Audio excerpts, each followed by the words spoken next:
Bonsoir à toutes et à tous. Comme Philippe l'a dit, j'appréhende énormément, je ne connais pas ce sujet. Donc je suis aussi fébrile que vous de découvrir donc, cette invention à la pointe de la technologie low-tech.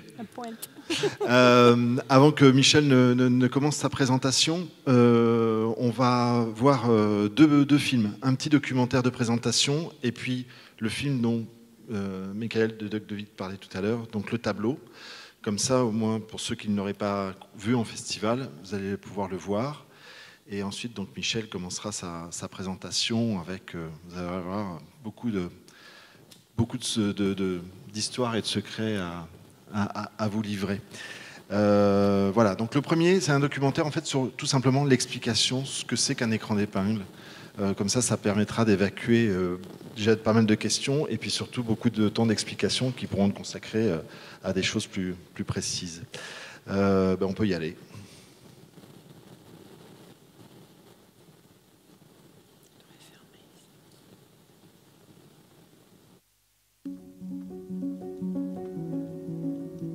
L'écran d'épingle Alexeïev Parker, c'est un châssis métallique. Dans le châssis métallique sont insérés des tubes. Dans chaque tube, il y a une épingle. Et l'épingle, elle fait 5 mm de plus que le tube, de sorte que si je pousse d'un côté, l'épingle sort en saillie de l'autre côté, et l'inverse aussi.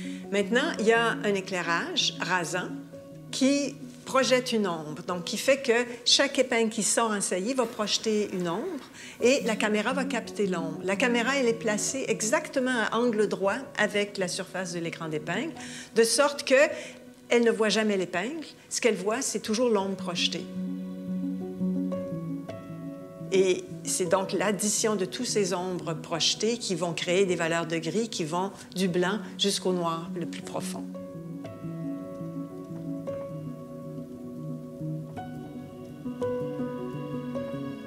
Les outils sur l'écran d'épingle sont vraiment insolites. C'est des éléments qui vont permettre de faire des textures qu'on va passer sur l'écran. Donc, ce que ça nécessite, c'est de ramasser des objets. C'est pas n'importe quelle matière. Le verre, ça travaille très, très bien. C'est qu'il faut s'inventer ces outils pour faire ce qu'on veut. L'écran d'épingle a été inventé par le couple Alexeïev-Parker. Alexandre Alexeïev était graveur.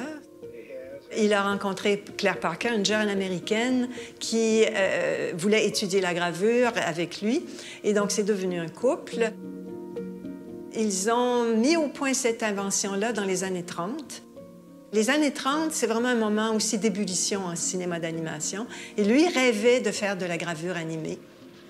The enemy of the pin screen is dust. You wipe them quite often, so every time you take it off, Le couple Alexeïev-Parker ont construit en tout 7 écrans d'épingle et il y en a 2 qui sont encore en activité. Celui qu'on appelle le NEC, pour Nouvel écran d'épingle, c'est comme ça qu'il l'avait baptisé, qui est celui-ci. Il mesure 52 par 39 cm et il y a 240 000 épingles. Il a été construit dans les années 68-69 et acquis par l'ONF en 1972. Et on doit à Norman McLaren cette acquisition. Alexeïev nous confia qu'il était heureux que l'Office du film possède l'un de ces écrans. Il ne pouvait souhaiter meilleur pays ni de meilleures mains à qui le confier. Alors, quelques années après l'acquisition du NEC par l'ONF, Jacques Drouin, qui était un jeune cinéaste d'animation, a eu envie d'essayer l'écran d'épingle. Il connaissait Norman McLaren. Finalement, il a aimé énormément cette technique d'animation. Il a travaillé pendant 30 ans. Il a fait toute son œuvre cinématographique sur l'écran d'épingle. Il a été extrêmement actif pour la survie de l'invention. C'est vraiment le passeur. Après la mort des inventeurs, il était le seul au monde à travailler sur l'écran d'épingle.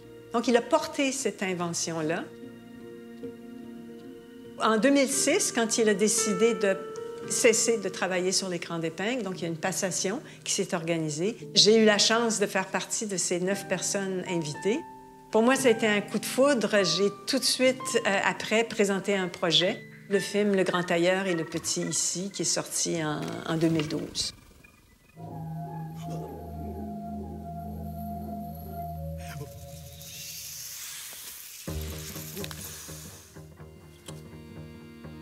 Quand j'ai reçu la garde de l'écran d'épingle, j'ai compris avec Jacques, en parlant avec lui, avec tout ce qu'il me disait à propos de l'instrument, que mon premier rôle, c'était celui de conservateur de l'instrument.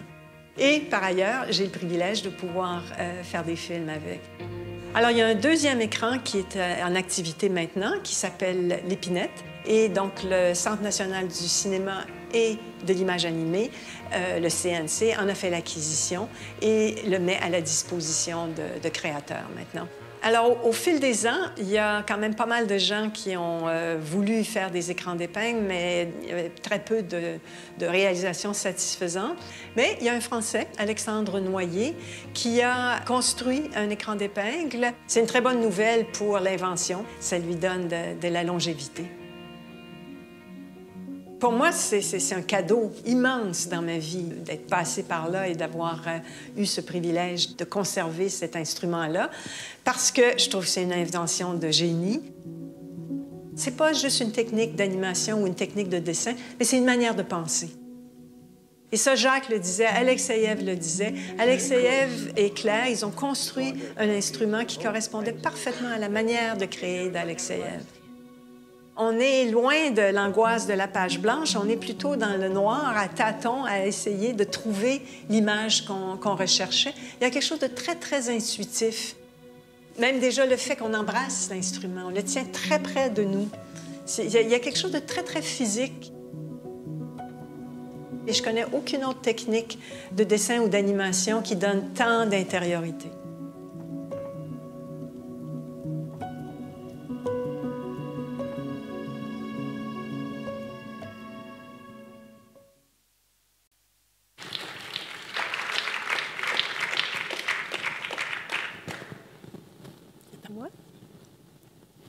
Merci.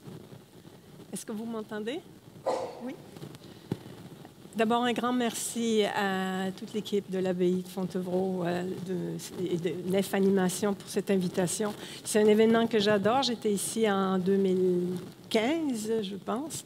Et si je pouvais faire d'autres films encore longtemps dans ma vie, je viendrais encore plus souvent. Alors, je vais vous parler du film, de la façon dont il s'est fait. Ça a été un parcours assez tortueux, extrêmement intéressant. C'est un film que j'ai adoré faire, mais c'est un film qui était difficile à faire pour toutes sortes de raisons. D'abord, l'écran d'épingle. Je vous en parlerai plus brièvement parce que le documentaire vous a donné une meilleure idée si vous ne connaissiez pas l'instrument.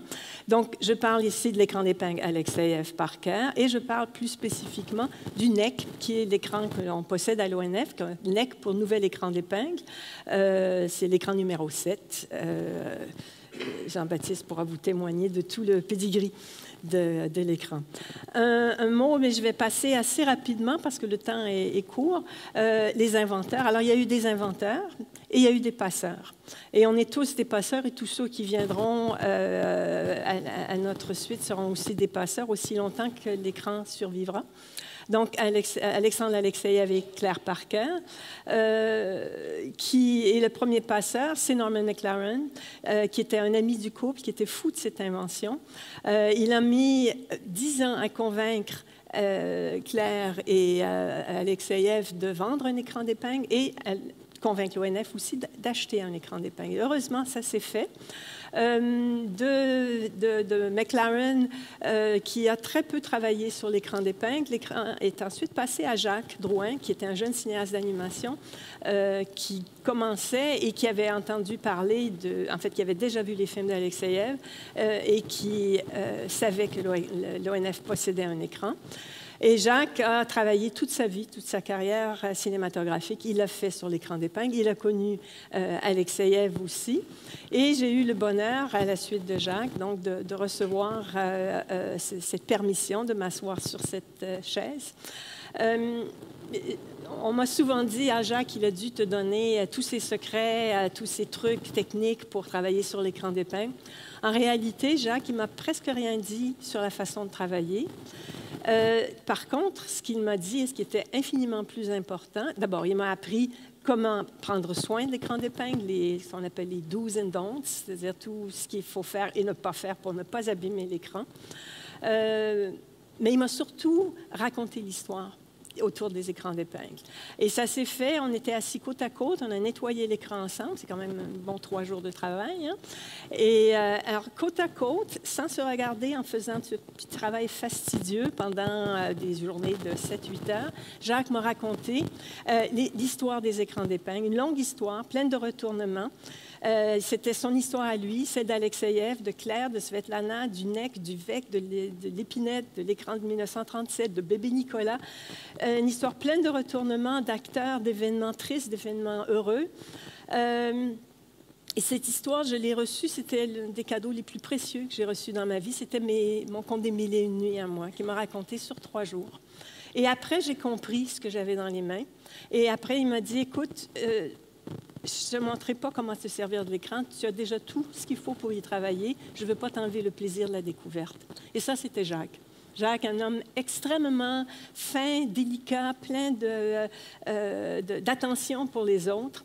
Alors, j'ai reçu de lui le meilleur legs, c'est-à-dire la compréhension de ce que j'avais entre les mains. Alors, je me suis toujours considérée, d'abord et avant tout, comme conservatrice de l'écran d'épingle. Et comme cadeau, on me permet d'y faire des films. Alors, animer sur l'écran d'épingle, c'est quelque chose de très particulier. Évidemment, il y a des contraintes. La position de travail en est une, et c'est peut-être la plus grande contrainte, ou une des plus grandes contraintes, parce que c'est très physique. Vous voyez comme je suis costaude. Parce qu'on dessine de la main droite et de la main gauche, donc de devant et de derrière. Donc, tout ce qui se fait à gauche se fait comme ça, et tout ce qui se fait à droite se fait comme ça. C'est un instrument pour ambidextre. Si on ne sait pas si on l'était, on le sait au moment où on travaille. C'est une technique d'animation en direct, donc c'est du stop motion, il n'y a pas de retour en arrière possible, et les corrections informatiques sont presque inopérantes parce que c'est quand même l'ombre de 240 000 épingles avec des angulations différentes parce qu'il y a un seul... Je vous passe l'explication, mais c'est très difficile de faire des retouches informatiques. Donc, ça veut dire qu'il faut y aller en direct, sans faire d'esquisses. Je fais des esquisses peut-être à côté, mais ça ne sert à rien de faire des esquisses très poussées parce qu'il se passe toujours autre chose sur l'écran d'épingle. Donc, on y va, on se jette à l'eau. En direct, c'est très acrobatique, mais il n'y a pas de public, alors on peut se planter, il n'y a personne qui nous voit. Ça me convient. Pour comprendre l'effet d'animer sur l'écran d'épingle, il faut que vous voyez ce que moi je vois, ce que j'ai devant les yeux quand je travaille. C'est une trame d'épingle, parce qu'on est collé sur l'écran d'épingle, puisqu'on travaille des deux côtés, mais c'est la longueur de mon avant-bras qui détermine la distance que j'ai. Donc, il n'y a pas de distance. Et si vous remarquez, si vous regardez, donc il y a des parties claires, parce que la caméra, on l'a dit, elle ne voit pas l'épingle, mais elle voit les ombres. Et si vous regardez dans la partie plus sombre, vous voyez des stries de lumière, des lignes obliques de lumière qui s'ouvrent dans les parties obscures. Et ce que ces percées de lumière nous racontent, c'est probablement ce qui a été la première vision d'Alexeïev quand il a eu l'idée de son instrument. Sa première vision, c'était ça. C'était sur une gravure de Goya. C'est vrai que dans les dessins de Goya, il n'y a pas de contour. La lumière circule à travers les formes, mais les traits ont vraiment l'apparence d'ombre projetée. Et si donc on voit ici cette gravure bien connue, un autoportrait de Goya. Et si on regarde donc le premier prototype, bébé Nicolas, on voit que, et il le disait lui-même, c'est vraiment le principe de ces hachures obliques et parallèles qui a inspiré Alexeïev pour son invention. Et ce Goya, il est présent sur l'écran. Et ça c'est quelque chose qui est fascinant. Et il n'y a jamais personne qui me l'a dit. Je l'ai vu en travaillant. Donc, dans ce dessin-ci, par exemple, qui provient de mon film précédent, Le Grand Tailleur, en haut à droite, on est dans un Goya. Alors, vous voyez les ombres qui sont plutôt obliques et parallèles, qui rappellent les dessins de Goya, où on a toujours ces obliques parallèles. Mais en bas à gauche, on est dans un Seurat. parce que l'angulation des angles, des ombres est différente et on est plus dans ce qui nous rappelle les textures pointillées de Seurat là, sur du papier grené. Et on a donc toujours ces différentes angulations qui créent des effets différents. J'ai voulu comprendre, parce que pour moi, c'était très, très mystérieux, mais je voyais très bien qu'en haut à droite, je ne pouvais jamais avoir un contour net, c'est-à-dire une forme qui s'arrêtait nettement, alors qu'en bas à gauche, je le pouvais. Et ça tient simplement à l'angulation, parce qu'il y a une seule source lumineuse qui éclaire une surface, et donc l'angle des ombres projetées diffère. Et plus on est en haut à droite, plus l'angle, je l'ai écrit, on a 2,6 degrés en haut à droite et 4,6. Bref, c'est ce qui fait donc cette angulation. Donc, une chose qui caractérise le travail à l'écran d'épingle, c'est l'absence naturelle de contours. On peut faire des contours. C'est pas vrai que c'est impossible de faire des contours. Clémence Bouchereau a fait admirablement bien des contours en travaillant sur l'écran d'épingle. Mais la première fois que j'ai vu son film, j'ai appelé Clémence et j'ai dit « Je sais exactement où tu as mal. » Je sais exactement. Parce que si on fait tous des contours, ça veut dire qu'il faut travailler toujours de l'arrière. Et ça, c'est tuant pour les épaules. Parce que quand on travaille de l'arrière, c'est pas qu'on va se mettre à l'arrière de l'écran, c'est qu'on étire le bras jusqu'à l'arrière. Le film de Clémence, je précise, c'est La Saison pourpre. Il est disponible sur arte.tv, avec aussi un petit documentaire qui l'accompagne. Et donc, ce réflexe qu'on a souvent de dessiner en faisant des contours, il est mis à mal par l'écran d'épingle, mais on se rend vite compte qu'on peut très bien dessiner en se passant de contours, comme Goya l'a fait toute sa vie. Alors, moi, c'était fascinant de voir qu'Alexeïev et Claire, qu'ils avaient inclus deux artistes dont ils estimaient le travail. Ils sont vraiment inscrits dans l'écran d'épingle. Je vais plutôt que vous parler de façon linéaire de la réalisation du film, puisque ça s'est déroulé sur plusieurs années avec de très longues interruptions, je vais plutôt vous parler de moments clés qui ont été essentiels à la réalisation et à la production du film. Donc, au début, toujours, l'étape que j'adore, c'est d'un film à l'autre, chercher, flotter. Ça, je pourrais faire ça pendant des années, chercher, flotter, réfléchir à tout ce qui pourrait arriver. C'est une étape à laquelle je travaille toujours dans mes cahiers d'esquisse. Mon modus operandi, c'est toujours un peu le même, c'est-à-dire ne rien décider, ne rien organiser, collectionner les idées, être attentif aux signes extérieurs, ouvrir la porte au hasard et aux accidents, savoir les reconnaître, rêver, laisser le sujet envahir mon subconscient pour qu'il me visite dans mes rêves, laisser les rêves s'imprégner en moi, jouer avec les formes, les lignes et les idées. Une forme en appelle une autre, une idée en appelle une autre. J'étais encore très imprégnée par l'objet écran. Puis mes premières recherches sont allées vers tout ce qui s'y rapportait, l'ombre, l'épingle, l'objet, la matière, l'écran, sa forme. J'ai essayé toutes sortes de choses avec l'écran, parce que c'est une chance de travailler avec un instrument avec lequel très peu de gens ont travaillé déjà. C'est qu'il y a beaucoup, beaucoup de trouvailles à faire. C'est un terrain à défricher qui est extraordinaire, mais c'est un terrain qui est très vaste. C'était comme un enfant dans un magasin de bonbons. Je voulais goûter à tout. Donc, fascinée par l'instrument lui-même, puis la réflexion ontologique qu'il suscite par sa nature même. Et c'est la raison pour laquelle l'écran se retrouvait très souvent au centre de ma réflexion. Ça, c'était au début, dans les premières phases. Donc, j'ai essayé toutes sortes de choses. Le relief, c'est fascinant parce que c'est 5 mm, mais puisqu'il y a l'éclairage et quand on regarde à angle, c'est vrai. En fait, ce qu'on fait, c'est du bas-relief. C'est plus de la sculpture que du dessin. Donc, j'ai essayé de voir si on pouvait jouer avec ça. Une autre chose que j'ai trouvée très fascinante à faire, c'est que chaque dessin qu'on fait à l'avant laisse une image en négatif à l'arrière. Donc, en prenant l'image en négatif à l'arrière, qui est celle qui se trouve à votre gauche, et en la retournant sur Photoshop en positif, là, ça fait une espèce d'image fantôme qui est vraiment intéressante. Ensuite, j'ai essayé aussi beaucoup de jouer avec l'écran comme objet en mettant des accessoires, beaucoup de, ce qu'on dit au Québec, beaucoup de niaisage. des épingles séparées de l'écran, des ombres projetées qui se promènent sur l'écran, des jeux en macro aussi. La macro est quelque chose de fascinant dans l'écran d'épingle parce que d'habitude, on voit plutôt de loin. Et quand on regarde une image de loin, une image en entier, il y a une impression très, très douce. Hein. C'est très doux, le travail sur l'écran d'épingle.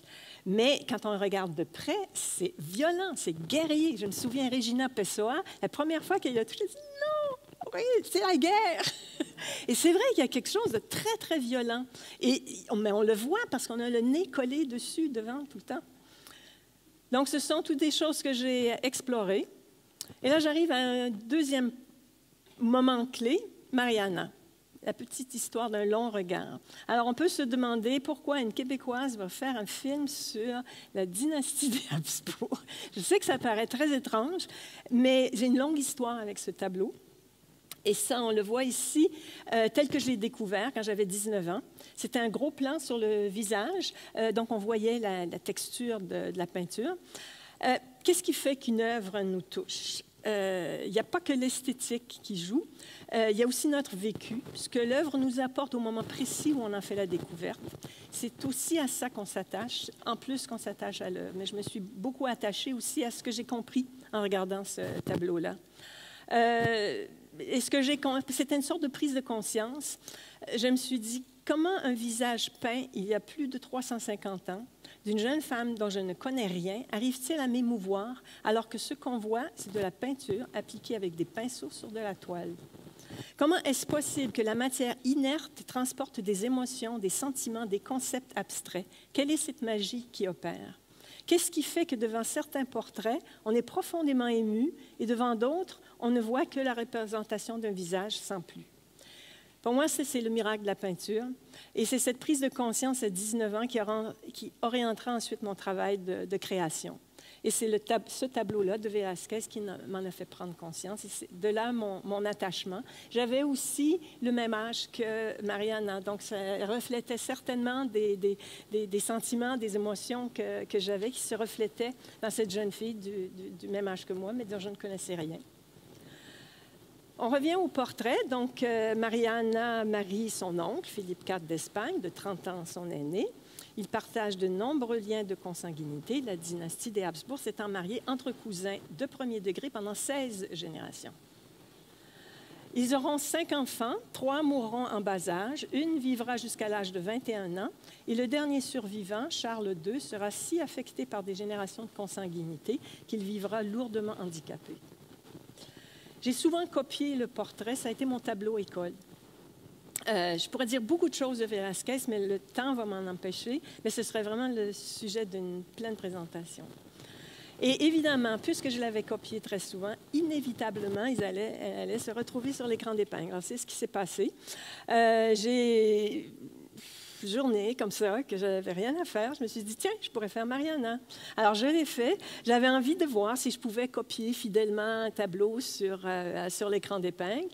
Et puis, ça, c'est le tableau. Ça m'arrive souvent de prendre des captures en cours de travail parce qu'on ne sait jamais, ça peut servir, puisqu'il n'y a pas de retour en arrière possible avec l'écran d'épingle.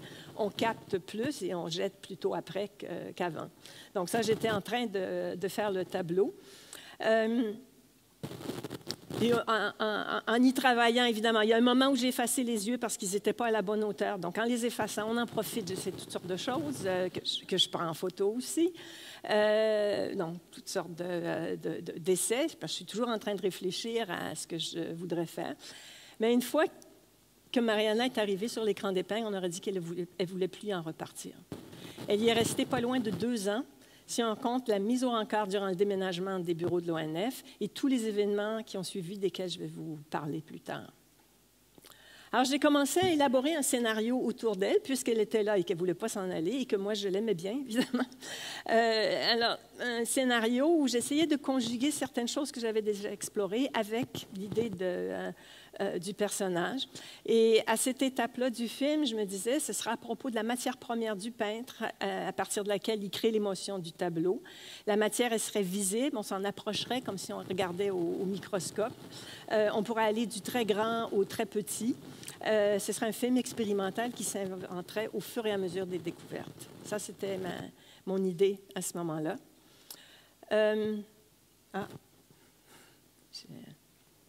Donc ça, c'était toutes les esquisses au fur et à mesure.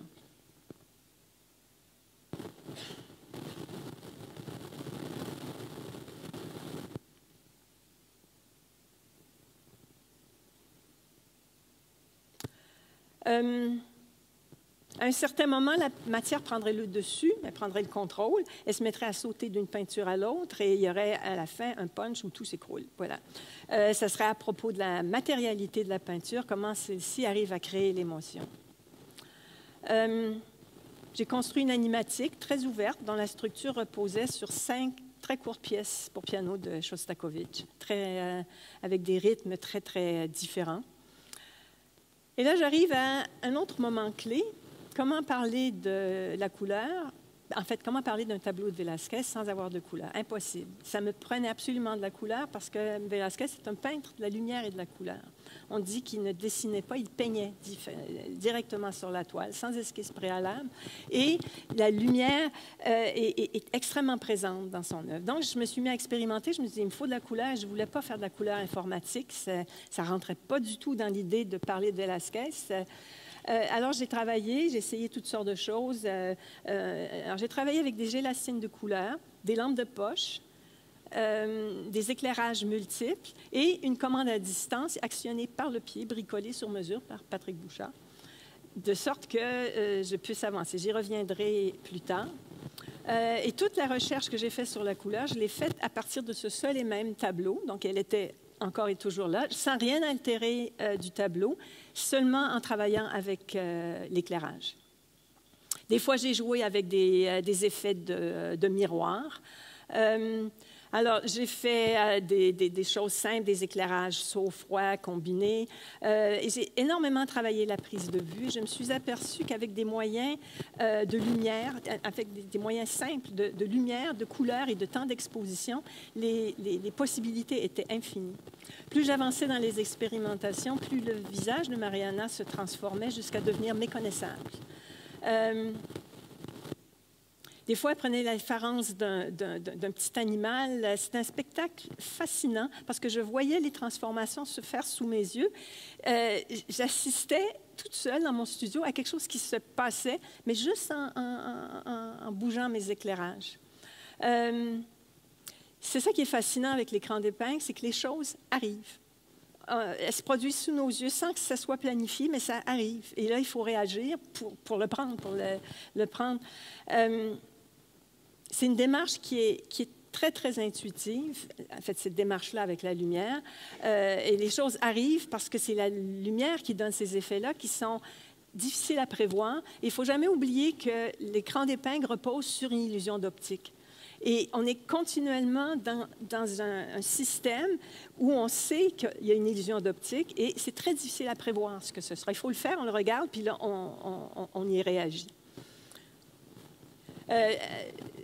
Marcel Jean me disait, donc un ami me disait que c'était une très bonne idée que j'avais eue à la fin du film de prendre le style de Francis Bacon pour exprimer ce qui se passe dans ce passage-là. Mais en fait, j'ai jamais pensé à Francis Bacon. Il est apparu sur l'écran. À un moment donné, j'ai fait des choses et c'était Francis Bacon. J'ai vu, j'ai même transformé Mariana en Adolf Hitler, pour vous dire, juste avec la lumière, les lampes de poche, les longues expositions, pas mal d'acrobatie aussi. Ça se passe complètement en dehors de la sphère intellectuelle. C'est plutôt de l'ordre de l'intuition et du geste. Donc, en 3 semaines, j'ai fait des centaines de captures, toujours avec le même visage de Mariana que je voyais se transformer sous mes yeux. C'était comme si elle était sortie de son époque, si elle avait pris vie. Ce n'était plus la princesse, c'était la femme. J'ai compris énormément de choses sur la lumière et la prise de vue. Je pouvais maintenant faire des images en couleur. Mais ces portraits de Mariana ne trouvaient pas leur place dans le scénario tel qu'il était, où elle n'était pas centrale, c'était un autre film. Et c'est la mort dans l'âme que j'ai rangé toutes ces images sur le serveur et je suis retournée à mon animatique. Plusieurs mois ont passé, j'ai bûché sur mon timeline, j'avançais, mais j'avais le sentiment de m'éloigner de ce que je voulais faire. c'est très difficile de faire accepter l'idée d'un film figuratif qui ne soit pas narratif.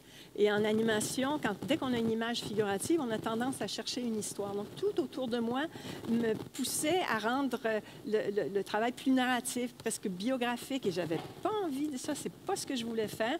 Je voulais aller beaucoup plus dans l'évocation de sentiments. Mais avec ce que j'avais déjà en main, ça ne fonctionnait pas. Il y a quelque chose qui accrochait. J'avais commencé donc dans l'optique d'un film expérimental. Et là, je me trouvais à raconter une histoire. Mais moi, je voulais parler de quelque chose de beaucoup plus abstrait. Alors, je me suis sentie vraiment piégée par moi-même.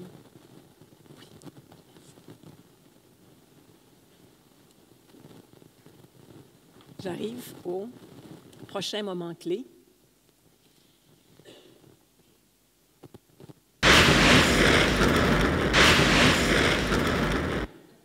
Un rêve et un orage violent. Alors, je vous ai dit que je n'excluais jamais les rêves, hein, ils sont vraiment importants. J'étais dans le sud-ouest de la France, on a annoncé un orage très violent. Tout le monde rangeait les autos et tout, on se préparait au pire. Je me suis endormie en lisant avant l'orage et j'ai rêvé que j'étais musicienne et je jouais dans un orchestre, mais je n'arrivais pas à lire la partition. Il y avait quelque chose de très lumineux qui faisait que j'étais éblouie. Je pouvais pas la lire. Et je sentais la pression autour de moi qu'il fallait que je joue, mais je ne vois pas, je ne peux pas le lire, je ne peux pas le faire. Et je me suis réveillée, et là, il m'est apparu très clairement que je ne pouvais pas faire le film que j'avais sous la main, qu'il fallait que je change, que ce film-là, je ne pouvais pas le faire, je ne voulais pas le faire. Et je suis allée me coucher. Et là, l'orage a éclaté, mais vraiment très violent, un gros, gros orage, mais un orage horizontal. Alors, la foudre ne tombait pas, sauf que ça faisait un bruit infernal, beaucoup de pluie, il pleuvait comme ça. Ça a duré, mais très longtemps, puis c'était vraiment un coup de tonnerre après l'autre. Et moi, courageusement, je me suis mise devant la fenêtre, j'ai tout regardé, j'ai tout gobé. Et j'ai eu l'impression, le lendemain, c'était clair que je ne ferais pas le film tel quel, qui se passerait. Que j'ai appelé Julie tout de suite, ma productrice, j'ai dit, Julie, j'ai fait un rêve. Elle a dit, oui, OK, d'accord. Mais c'est comme si la surcharge électrique m'avait complètement déprogrammée. Et là, ça devenait très facile de dire, non, ce ne sera pas ça, ce sera autre chose. Mais on dirait que ça a nettoyé mon regard, puis ça m'a ouvert vers l'essentiel de ce que je voulais faire. Alors, sans en être vraiment consciente, je n'avais pas fait le deuil de toutes ces images que j'avais produites et qui se trouvaient sur le serveur, ces images sur la couleur. En voulant, ces images-là, elles voulaient vivre. Le film était là. Je continuais à travailler un scénario qui n'était plus le bon. C'était une partition que je n'arrivais pas à lire. C'était ça mon rêve. Je n'arrivais pas à lire cette partition. Je jouais simplement avec la mauvaise partition. Alors avec Annie, c'est que là, en fait, pour préciser, c'est que tu n'étais pas en production, tu étais juste en recherche, on est bien d'accord. Oui, je suis encore en recherche. Hein? Je cherche longtemps. Donc avec Annie, on est retourné en montage. On a ressorti les milliers d'images du serveur parce que je pensais que, j'ai dit à Annie, Annie, c'est ma monteuse. Ma monteuse. J'ai dit, écoute, je dois bien en avoir 300 ou 400. Il y en avait 4000. Juste pour les visionner, les classer, ça nous a pris des jours. Alors, on a commencé par les regrouper par nature. Voilà Annie qui travaille avec moi. Et on a travaillé donc sur une nouvelle structure. Puis le problème, c'est que j'avais 2 films dans le même film. J'ai pensé que ça pouvait cohabiter, mais le contraste que je pensais qu'il pourrait être intéressant, ça ne fonctionnait pas. Il fallait choisir entre les deux, et on a choisi. On a changé complètement la structure, ce qui est assez déstabilisant en cours de travail. Et c'est aussi difficile de changer une structure que de commencer à neuf, parce que c'est inscrit dans la tête. Je vous lis ici ce que j'ai écrit ce jour-là. J'avais 2 enfants, un qui était léger, enjoué et insolent, l'autre plus grave, profond et énigmatique. Il m'a fallu choisir. Même si les 2 sont moi, même si j'ai vraiment cru qu'ils pouvaient se côtoyer favorablement dans le même film, ça n'a pas fonctionné. J'ai dû choisir le 2e, même si je pleure encore le 1er. Et donc, la structure d'une œuvre se construit de façon à trouver une sorte d'ossature capable d'accueillir la matière première du film, des idées, tout en gardant le sens en général. C'est une façon de penser, de construire le sens avec la matière. La structure, pour moi, c'est la chose la plus importante, mais aussi la plus difficile à établir, même si à la fin, elle peut s'avérer très, très simple. Mais une fois qu'on l'a construite, elle devient comme une manière de penser le film, et c'est très, très difficile de s'en détacher, parce que c'est dans notre tête que la structure finit par exister. Alors, ça prend un événement majeur, par exemple, un orage violent. Alors, dans la première mouture du film, qu'on voit à gauche, j'avais une structure organique compartimentée par chapitre. Les différentes parties étaient définies et les idées venaient se placer dans l'un ou dans l'autre des chapitres, tout en me laissant la liberté de travailler de façon très intuitive, comme j'avais fait dans Le Grand Ailleurs et Le Petit Ici. Ça me rassurait d'avoir des chapitres prédéfinis. La nouvelle structure qu'on a établie était organique, complètement ouverte. Ça me faisait capoter de penser que je serais complètement dans le vide, mais il s'est avéré que le tronc de ma nouvelle structure était comme aimanté et chaque plan finissait par trouver sa place. Je vous dis que ce schéma-là n'a aucune valeur scientifique, hein, et je l'ai fait après pour comprendre ce qui s'était passé. Mais il exprime pour moi assez bien ce que peut être une structure dans un travail qu'on sait qui sera expérimental. Je ne suis pas dans un film narratif, c'est expérimental, donc je ne peux pas non plus figer les choses avant. Cette structure ouverte, elle m'a permis de faire ce que je voulais faire. Donc, ce que je voulais faire, c'est un film intuitif qui raconte pas l'histoire d'un personnage, mais qui suit les mouvements de sa pensée et de ses souvenirs. Les images de la pensée ne sont pas linéaires, elles se bousculent, elles font des allers-retours. Je voulais que ce soit un film non narratif qui se lise comme un poème, un tableau ou une pièce de musique, qui conserverait sa part de mystère, qu'on voudrait revoir comme on aime relire un poème ou une pièce musicale. On ne lit pas un poème une seule fois, on le lit plusieurs fois, on finit par le décrypter. Donc un film multicouche qui ne se viderait pas à la première écoute. On est donc dans un musée, la nuit, avec un tableau qui se souvient.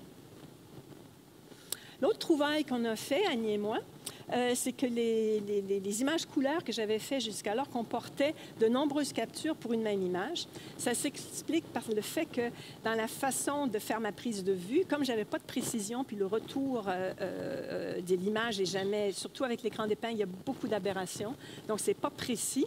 Donc je fais plutôt la capture et je regarde si ça me plaît. Et donc je faisais un grand nombre de captures avant d'arriver aux couleurs et aux accents de lumière que je voulais avoir. Ce qui fait que je me retrouvais avec, souvent d'une même image, quelques dizaines, ou plus ou moins, d'images, c'est-à-dire de capture de la même image. En haut à gauche, on voit l'éclairage de base, et les autres, c'est différentes captures que j'avais de cette même image. Donc, on a fait des essais d'animation en salle de montage en fondant les différentes captures d'une même image les unes dans les autres. Ça nous permettait de créer du mouvement qui dynamiserait le film parce qu'on parle quand même de tableau et je voulais garder cette idée d'immobilité parce que ce que j'aime dans la peinture, c'est son immobilité, c'est son silence.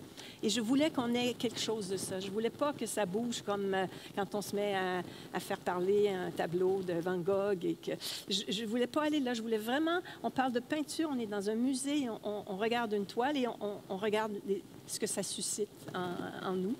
Donc, là, c'était clair que l'animation se ferait en grosse partie dans la salle de montage, en fouillant dans toutes les captures et en les superposant les unes avec les autres pour créer les effets de lumière. C'est comme ça que ça a donné vie aux images. Et en même temps, j'avais l'impression de rejoindre plus la vision de Velázquez, c'est-à-dire d'utiliser la couleur par des principes de lumière d'abord et avant tout.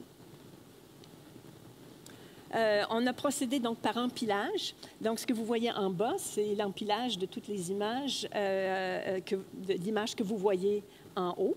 Donc, ça nous laissait beaucoup de flexibilité en cours de montage parce qu'on pouvait allonger ou raccourcir les plans. Ils étaient vivants sur le timeline. Donc, si on prend une image en cours de réalisation, donc je suis en train de faire le dessin avec mes outils insolites. Ça, c'est le bol pour les chips quand on fait des parties à l'ONF.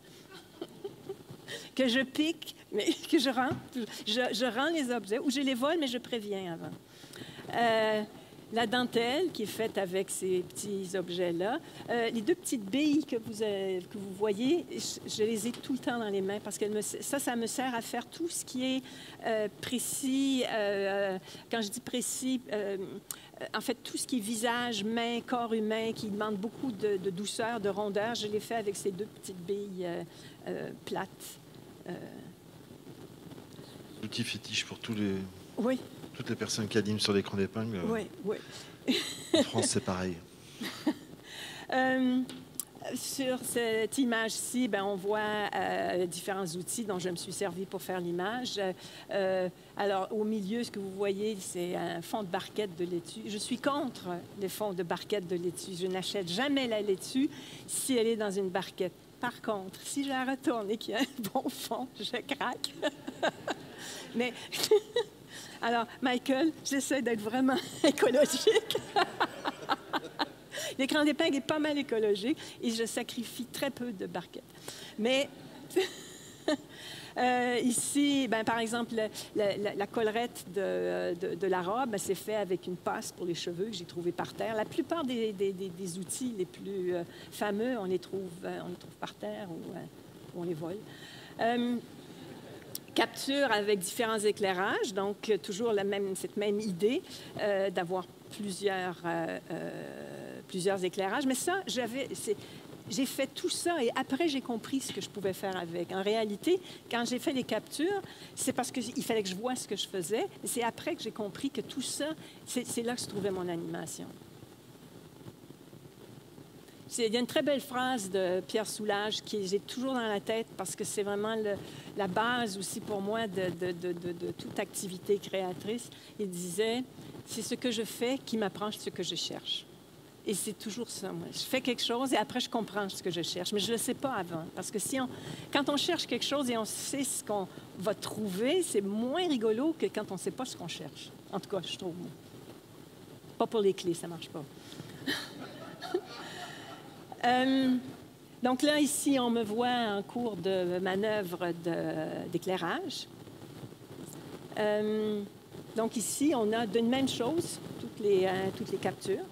On voit qu'on peut transformer complètement un dessin avec la lumière. Et ici, donc, un petit bout de montage.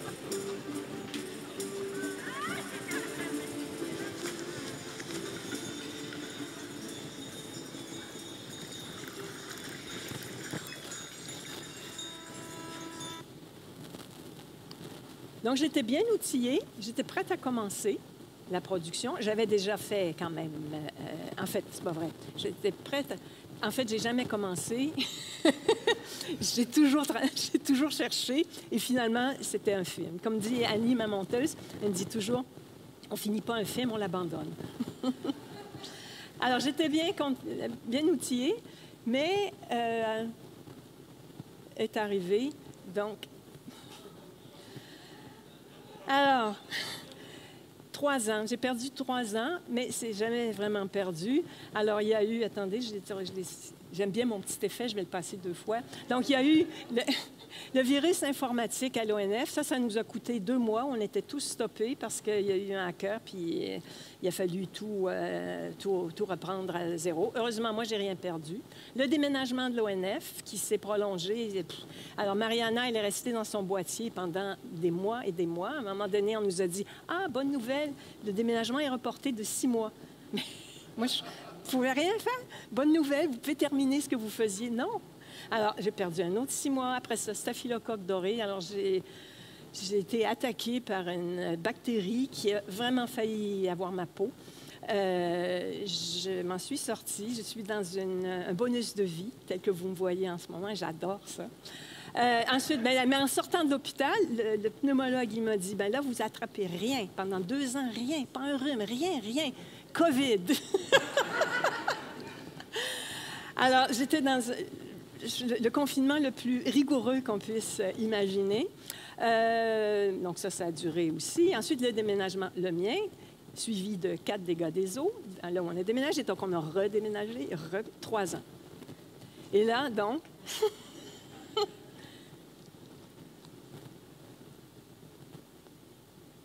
Et je suis retournée à mon film avec la sensation que le regard s'était inversé. Mariana, que j'avais regardée pendant tant d'années, depuis l'âge de 19 ans, ça fait quand même, mettons, plus que 40 ans, tout d'un coup, j'ai eu l'impression que c'est elle qui me regardait. Et j'ai compris que je savais finalement assez peu d'elle et que si je voulais la comprendre, il fallait que je sente sa vie battre dans mon corps. On aurait dit que la proximité de la mort, ma mort à moi, m'avait rapprochée d'elle. J'ai réalisé que jusque-là, elle était presque juste une figurante dans le film que j'avais. J'avais besoin maintenant qu'elle existe dans le film. Je n'arrivais pas encore à la percer. J'ai trouvé différents moyens. Surtout, je me suis mis à penser qu'est-ce qui me rapproche d'elle, parce que l'époque, c'est tellement difficile de s'imaginer. Ça commence par la coiffure, ça finit par la robe. Mais je me disais, on a vu des mêmes choses. On a vu des arbres, on a vu des rochers, on a vu de l'air, on a vécu sur la même planète. Donc ça me rapproche d'elle. J'avais fait beaucoup de recherches, mais il existe très peu de choses, très peu d'écrits sur Marianne d'Autriche elle-même. Il n'y a aucune biographie à ce moment-là qui était pleinement consacrée à elle. Ce qu'on trouve le plus souvent, puis vous allez le trouver sur Wikipédia, là je ne peux pas le lire parce que c'est trop petit, mais ça dit toujours qu'elle était médiocre, moyenne, qu'elle n'a pas laissé de traces.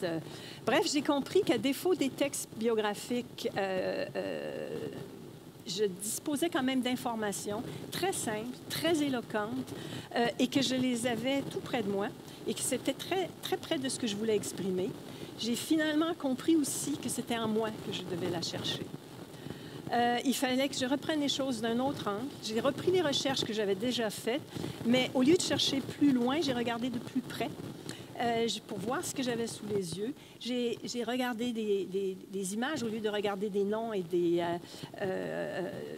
lire des concepts historiques.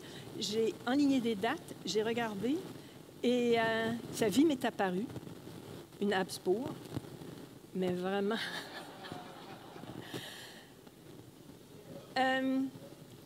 sans vouloir faire de jugement de valeur, je me suis dit... À 14 ans,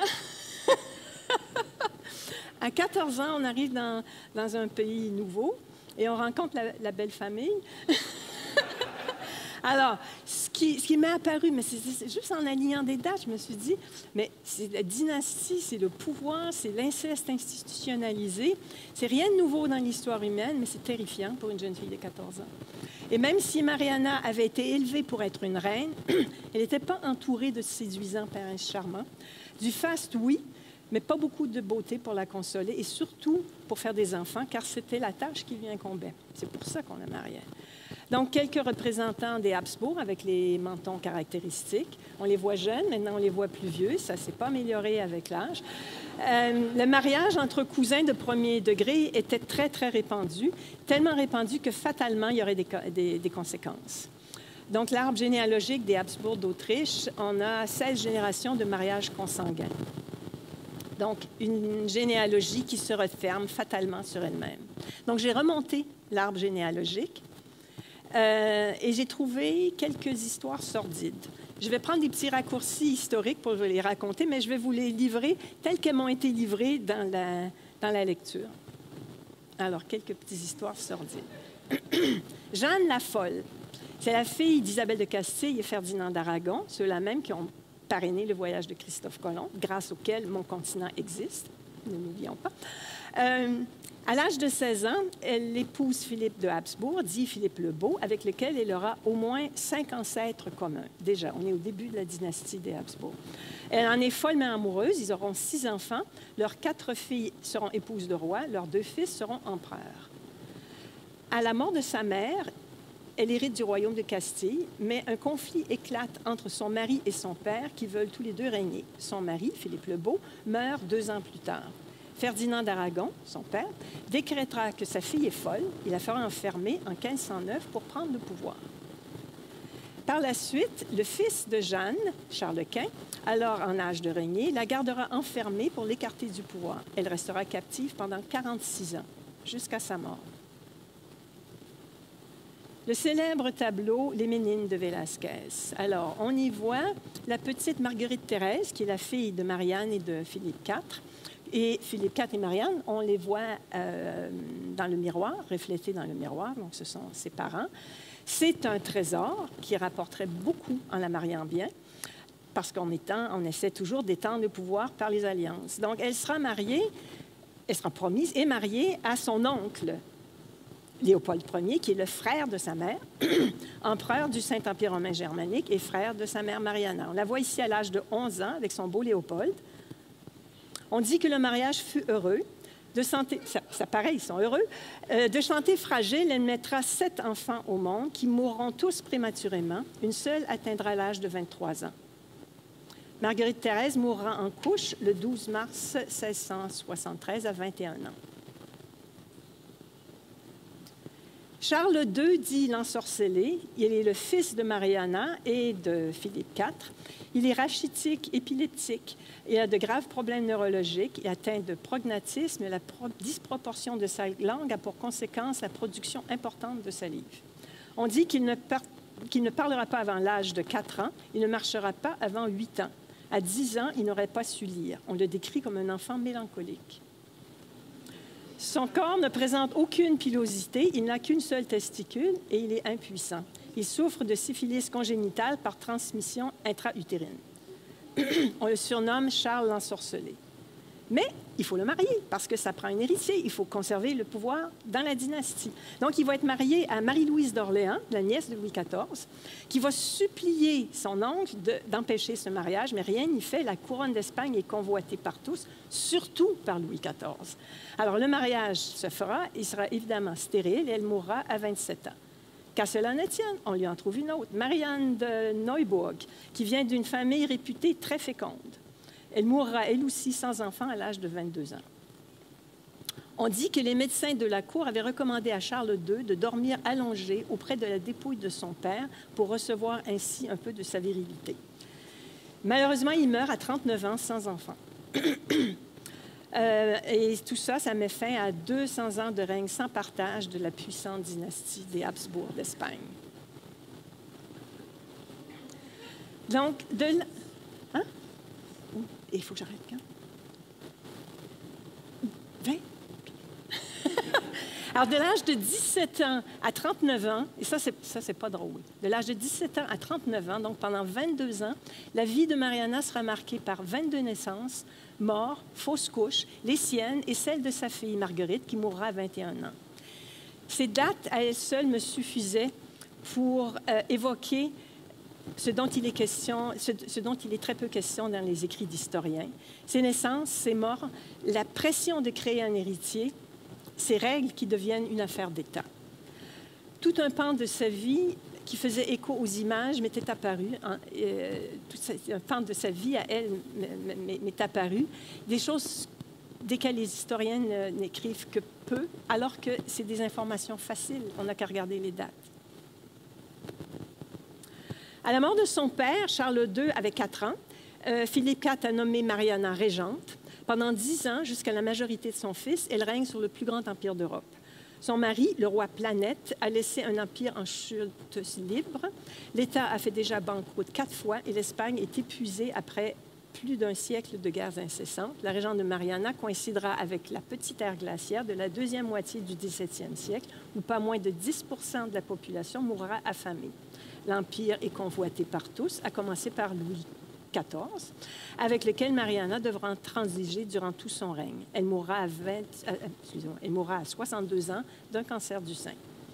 N'eût été de cet extraordinaire tableau de Velázquez, on se souviendrait probablement beaucoup moins d'elle. Et pourtant, elle a fait beaucoup, parce que vous voyez le règne qu'elle a eu, c'était dans tous ces troubles-là, et j'y reviendrai plus tard. Là, une histoire étonnante.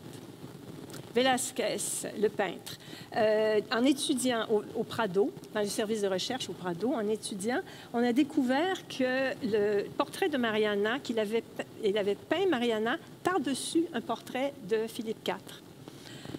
Mais vraiment, ça correspond pile. On voit même la moustache en dessous. C'est la radiographie qui le révèle. Moi, ça m'a jeté à terre quand j'ai lu ça. C'était 10 heures le soir, j'ai appelé Annie, ma monteuse, j'ai dit « Annie! » Ça m'a bouleversée.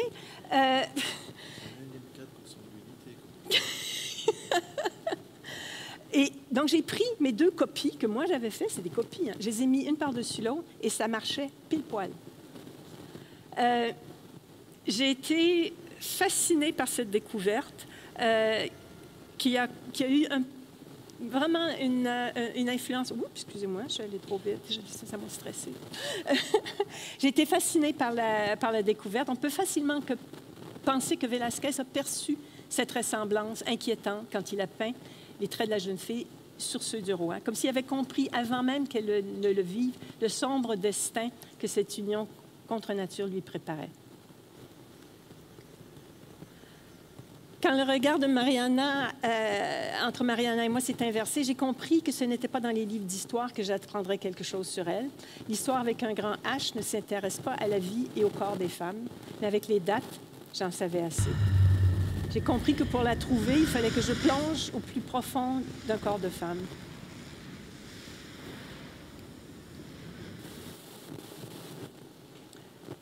Le portrait n'appartient pas à celui qui a posé, pas plus qu'il n'appartient à celui qui l'a peint. Le portrait appartient à celui qui le regarde. J'ai lu ça dans un livre très beau de Pierre Assouline, Le Portrait. Et j'ai lu ici dans l'exposition des œuvres de François Rouen, dans son journal d'atelier à Fontevraud, il écrit « Le tableau pourrait être un lieu de présence objective, un foyer riche d'émotions, mais qui doit opérer sans trop grande passion, excusez-moi, j'ai fait une faute, et laisser jouer la fantaisie du regard chez l'autre. »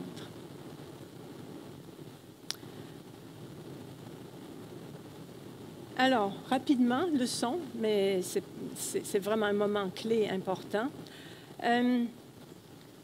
Catherine Van der Donk, qui a fait le son, elle a fait un travail que je trouve remarquable. On savait, Annie et moi, que le... Est-ce que ça bouge? Oui.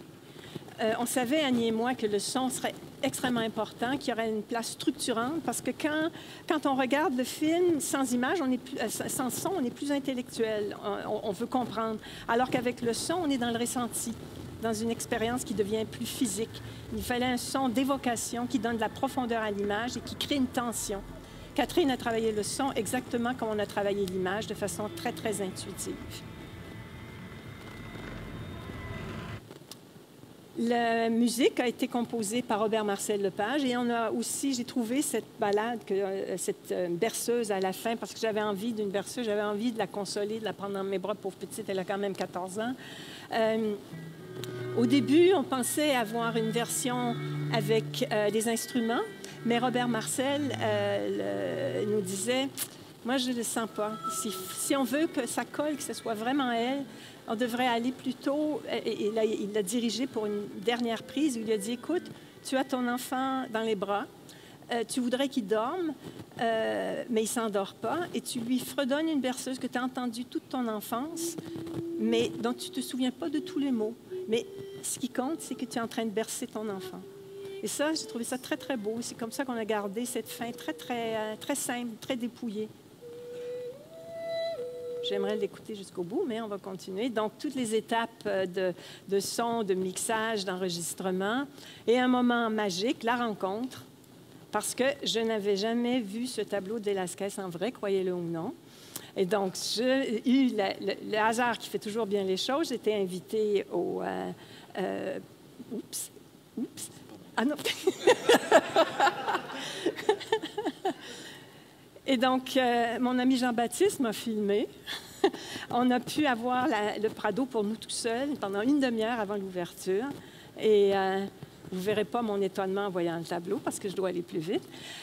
Une rencontre extraordinaire, Laura Alba Carcelen, qui est la personne qui a fait cette découverte des radiographies sur le tableau. J'en suis pas revenue. C'est une personne qui existe, qui a trouvé ça, et elle n'en est pas revenue de me voir arriver et puis dire « Oui, moi, j'ai vu ça. » Mais elle dit « Mais c'est un ouvrage hyper technique, c'est un truc, une brique. » Il n'y a personne qui lit ça. « Oui, moi, je l'ai lu. » Et pendant toutes les années où je travaillais à mon film, il y avait Sylvia Mitchell, qui est une historienne. Pendant les 6 ans où je travaillais à mon film, elle a consacré 12 ans à la recherche menant à une publication qui est sortie en 2019, à la fin 2019, la toute première biographie consacrée à Marianne d'Autriche. On ne savait rien l'une de l'autre. Moi, en 2020, j'étais aux soins intensifs. Après, quand j'ai repris, ben là, le regard s'est inversé. J'étais ailleurs. Mais elle a eu accès aux sources premières des Archives royales d'Espagne. C'est un ouvrage très rigoureux, très, très bien documenté, où elle décrit un personnage historique d'envergure qui a toujours été près du pouvoir, même du vivant de son mari. Elle a régné pendant 10 ans comme régente du plus grand empire d'Europe. Alors, Mariana est réhabilitée par 2 personnes qui n'avaient aucune idée l'une de l'autre. On a eu cette même coup de foudre, si on veut, pour ce regard. L'arrivée des Bourbons a fait beaucoup de tort à la pauvre Mariana, parce que Louis XIV, qui a cassé les pieds pendant toute sa vie, aura continué de lui casser les pieds parce que, puisqu'il n'y avait pas d'héritier, c'est les Bourbons qui ont pris le pouvoir et qui ont cassé du sucre sur le dos de Mariana. Autre casse-pied, il y a un historien du 19e siècle qui a écrit une biographie, pas de Mariana, mais de Charles II. Et il a traité de paresseuse, d'incapable, de tout ça. Et c'est resté un ouvrage de consultation, donc à partir duquel plusieurs autres historiens ont puisé la source. Et même le petit Charles n'était peut-être pas si idiot qu'on l'a dit. Depuis sa naissance, toute l'Europe a spéculé sur sa mort et on entend encore une biographie de lui. Ce que je vous ai raconté sur son compte, c'est ce qu'on lit le plus souvent, ce qui est peut-être en partie vrai, mais on n'a qu'à penser à tout ce que Donald Trump dit sur ses adversaires pour imaginer qu'il y a beaucoup d'exagérations peut-être et de mensonges qui ont été dits à son propos. Et là, je ne peux pas arrêter tout de suite sans montrer. Alors, Nicolas Liguori, qui est un réalisateur en cinéma d'animation français, qui est venu, que j'ai invité à venir m'aider à travailler parce qu'il y avait des plans où tout bougeait sur l'écran et moi, je n'étais pas forte.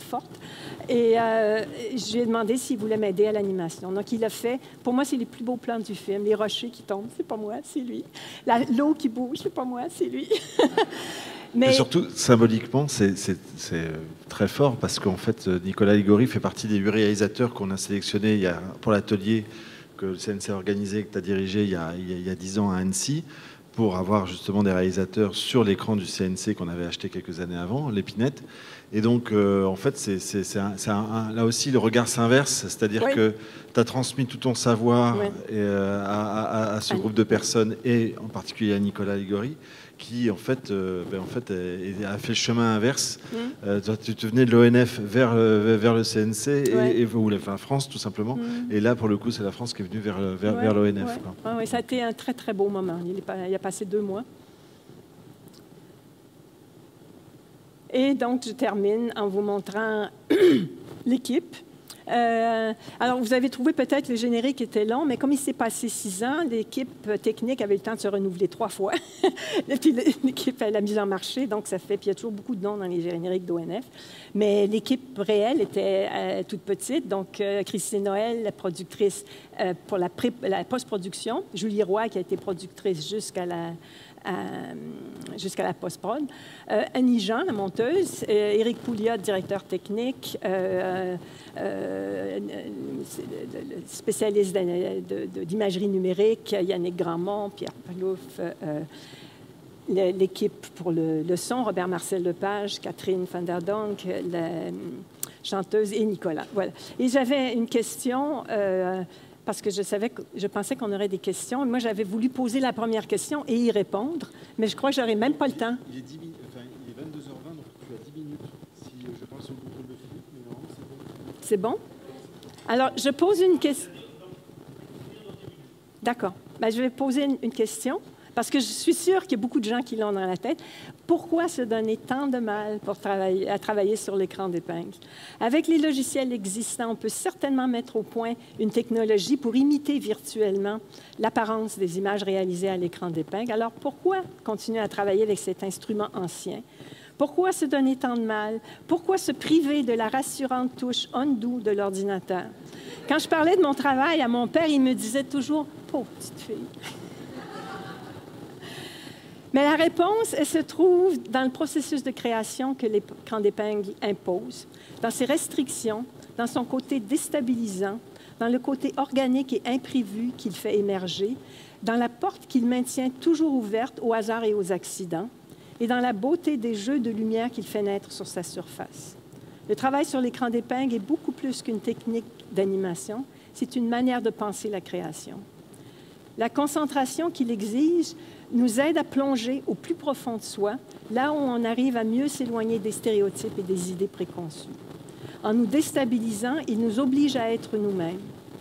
L'informatique est développée par des scientifiques, des ingénieurs et des techniciens, soucieux de créer des logiciels sans faille. Ils oublient trop souvent tous les ingrédients impondérables et pourtant d'une si grande importance en création. Ils oublient qu'un artiste a besoin de se mettre en danger s'il veut trouver une voix qui soit la sienne propre. Beaucoup plus qu'un simple instrument, l'écran d'épingle m'apparaît comme un interlocuteur au caractère complexe, voire capricieux, souvent impénétrable, mais toujours généreux et prodigue de trouvailles. L'écran d'épingle nous apprend, et de façon impitoyable, une disposition d'esprit applicable à tous les domaines de la création. Pour moi, c'était la meilleure façon de me trouver.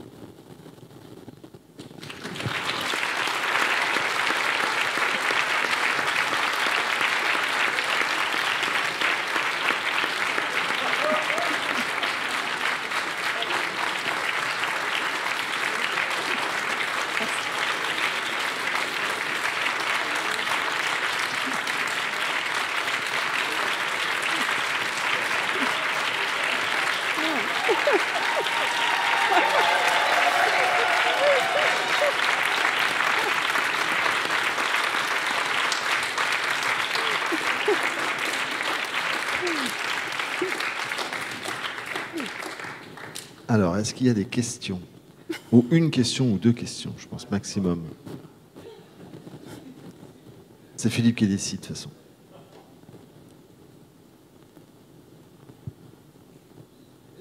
Attends, pas sérieux. Oui, vous l'avez vu, le tableau, je l'ai montré à la Oui, toute mais fin. tu as dit que tu n'avais pas le temps de nous montrer ta réaction devant le tableau. Et comme on a du temps, est-ce qu'on peut voir ta réaction devant le tableau? Vous allez voir. N'exagère pas avec le temps qu'on a. Hein. Attends. Pendant que Michel cherche, j'ai une information à faire passer. C'est destiné à toutes les personnes, parisiennes ou non, qui par hasard se rendraient au Carrefour de l'Animation le 23 novembre prochain, et plus encore. En fait, Michel qui va faire une intervention autour de l'écran d'épingle, en grande partie de ce que vous avez déjà vu. Mais en plus de ça, on va emmener, ma collègue moi, l'épinette, l'écran du CNC, aussi aux formes des images, pour que le public puisse le voir. Et puis, il y aura aussi très certainement une démonstration assez rapide pendant l'intervention de Michel. Voilà. Et puis il y aura aussi la présentation des films de Michel avec ceux de Jean-François Leguioni quelques jours après. Enfin, voilà. Donc regardez bien de façon le programme du Forum des images concernant le Carrefour de l'Animation, parce que voilà, il y aura plein de choses autour de l'écran d'épingle. C'est ennuyeux, hein? Ça se passe tout à l'intérieur. Par contre, moi j'avais une question, parce que je ne crois pas que tu t'en aies parlé, c'est que pendant longtemps, tu pensais que le tableau de Velázquez avait cette taille-là, était assez petit, et parce que tu n'avais vu que la reproduction. En fait, j'étais jamais très bonne dans les chiffres. Je connaissais la taille du tableau, mais j'arrivais pas à me figurer ce que ça voulait dire vraiment. Et surtout, vous avez remarqué, l'architecture de la pièce fait que l'accrochage, il est très haut. Donc, son visage, il était tout en haut. Je disais, mais vous n'avez pas un escabeau? Parce que moi, c'est son visage à 19 ans. Ce que j'ai vu, c'est le visage. Dans le livre que j'avais, la reproduction, c'était le visage. Il y avait aussi une reproduction en tout petit, timbre-poste au complet, mais ça ne m'intéressait pas. Moi, c'était le visage.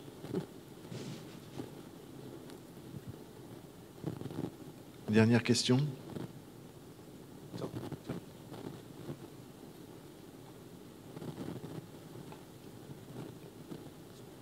Vous faisiez quoi avant tout ça? Avant la découverte de l'écran d'épingle? J'ai fait, en fait, dans ma première vie, pas ma vie bonus. Là.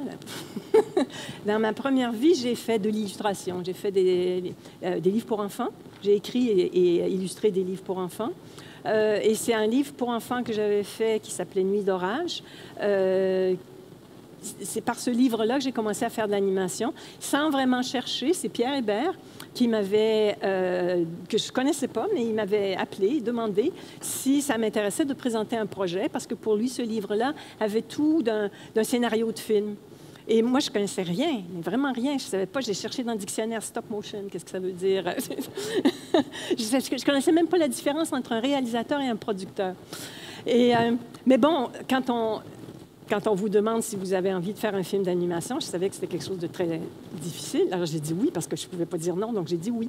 Mais je savais que c'était long, mais je ne savais pas ce que ça représentait vraiment. Donc, j'ai découvert toutes sortes de qualités que je ne connaissais pas, que j'avais, que j'ai beaucoup de patience, grande résilience, très obsessive. Et donc, j'ai fait un premier film, et celui-là a été dessiné. Et c'était avec une équipe. Petite équipe, là, on était en fait, il y avait un animateur, il y avait moi, puis il y avait quelqu'un qui faisait le compositing. J'ai fait le film avec beaucoup de plaisir, mais quand j'ai eu fini,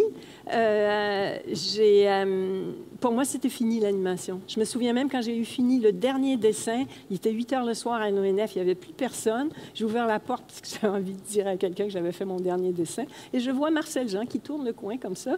Et je dis, Marcel, j'ai fini mon film. Et là, il a dit...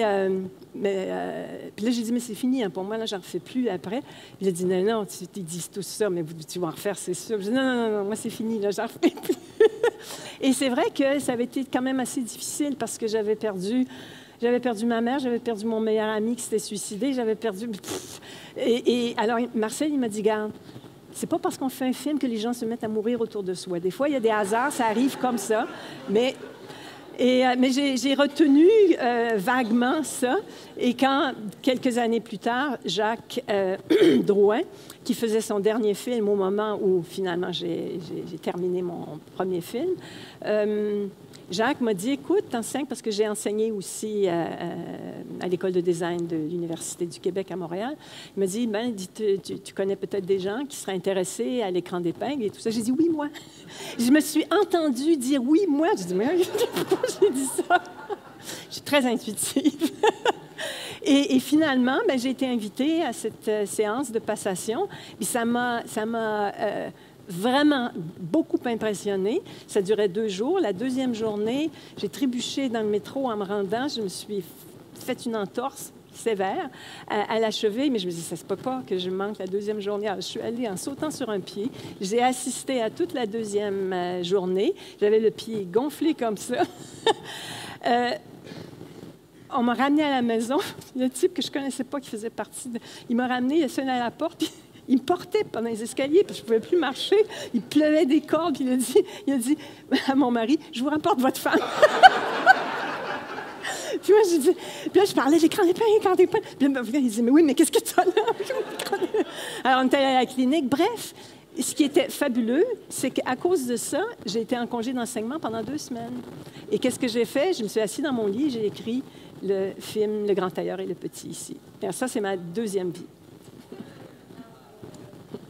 Merci beaucoup, Michel.